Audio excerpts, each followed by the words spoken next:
It is very important for instructional coaches to build relationships with their teachers that they serve, because just like our students, how we need to build that relationship with our students before we can even teach them, you need to build a relationship with the teachers so that they listen to the advice that we have. Instructional coaches can build rapport with teachers by the sandwich method when doing meetings with them, to do a positive comment, the critical, the constructive criticism, and another positive within your discussion, so that they know that you are looking for the good things and there are some things that need to be improved upon. Another method that you could do is by, when holding meetings, to plan for a longer time than you intend. So tell teachers that it's going to be a meeting from 8 to 10, but really it's a meeting from 8 to 9:30, so that teachers think they're getting time. What is it? That they're getting out early. That's what I was thinking of. So that can help with teachers being more liked towards you. Another strategy that goes along with the time is just making sure that they know that you are on their level, that you are a teacher too, you were a teacher before this, and that you are still a teacher now, that you're not, it's not like you're admin in there under you. It's not like that at all. It's another teacher helping a teacher. A lot of times teachers are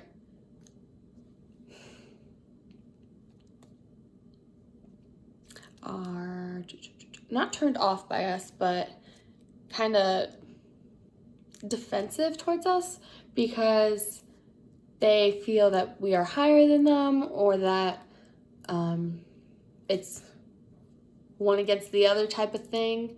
So making sure that teachers know that you are on their level, that you are not going to go run to admin about something, that you are there to help them, not to hurt them. That's really important for teachers to know. And so, last but not least, when communicating effective descriptive feedback, just like with the sandwich method, the positive, constructive criticism, and the positive, you can just tell them how it is. Don't tell them that they're wrong. Just say, hey, I noticed that this happens. Here's another way to do that.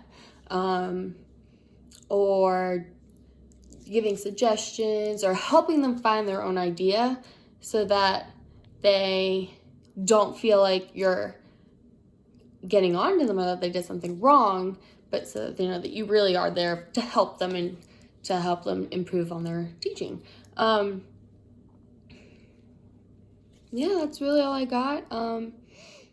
I have a couple of examples of ways to do meetings. The first is as if it's your first initial meeting ever. You've never met this teacher. They've just now decided to be working with an instructional coach. You can use this, or it can be, and then my second one is your post observation. So you've already observed that teacher, and this is how you're going to give feedback and communicate where they can improve on. So, hi, thanks for meeting with me today. Oh, my pleasure. Thank you for having me. I'm so happy that you're interested in working with an instructional coach. So I have this agenda for us. This is so that we stay on track and so that you know exactly what today's meeting is about. So our first thing, if you see, is just why you became a teacher. Long story short, I wanted to become a teacher so I could better work with kids. I came from an area with a lot of children who grew up into poverty, and I really wanted to get back into my community and just help those kids reach their full potential. That's awesome. Yeah, I became an instructional coach so that I could help teachers and ultimately help the students, because when I'm working with a teacher, it's going to flow into the students. So our ultimate goal is to help those students. So that's awesome. Our second thing that we're going to talk about is just your personal interests, just so I get to know you better. Okay. Well, I'm really into woodworking, actually. Yeah, a lot of the furniture on my house I actually built myself. I think that's pretty cool. I also do a lot of fishing and hunting. I'm into hiking and doing a lot of outdoor stuff. That's cool. Yeah, I don't work with wood, so I don't have any knowledge in that. But I do like to take my dog for a walk. I'm very outdoorsy in that sense. That counts, doesn't it? Yes. And then lastly, I just want to talk about what do you hope to get out of our working together and just meeting. So what are some goals that you want to accomplish through this? Through working with an instructional coach, I really just want to improve upon my teaching abilities and push how far I could push the students in turn. Mm-hmm.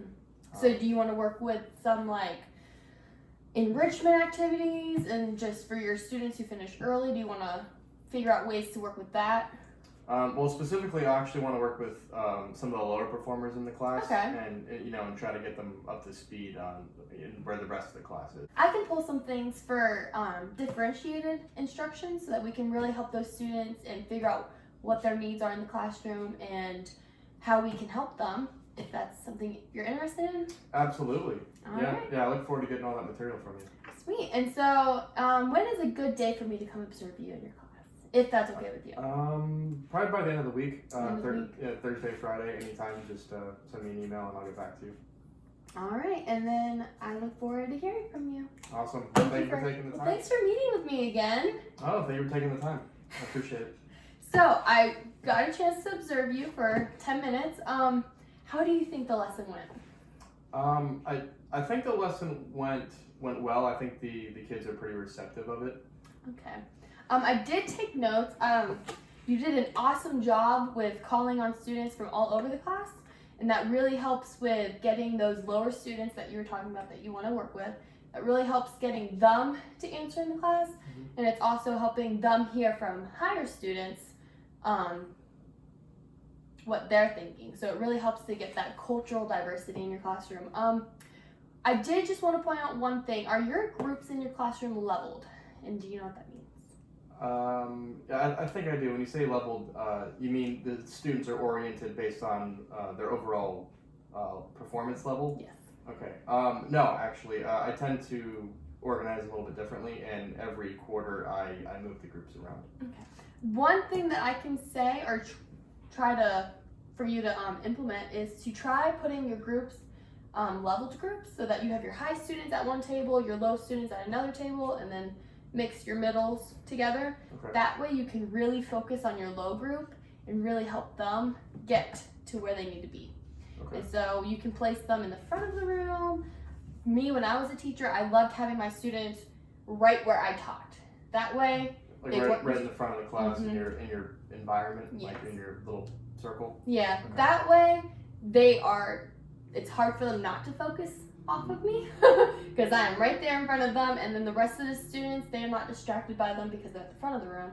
And our lower babies, it's way easier for them to get distracted because they are going to get lost in our lessons. Because our lessons are geared towards the whole class. So having students that are lower at one table, and then it's easy for you to help them when you pass out your independent work, because then you can just go straight to that table and you're working with all your lower students. Okay. So that's one thing that I can take away. Other than that, I thought your lesson was great. I was intrigued by it, so I'm sure the students really enjoyed it.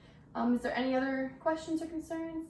Not at this time, no. Okay, when do you think that will you implement the seating chart? Absolutely. Yeah, probably after school today. I'll get working on that and try to create like a list and then organize my students according to that on where they are. Perfect. Once you get that taken care of, send me an email, and I would love to come and observe again just to see improvement. Okay, I will do that. Thank you. Thank you very much.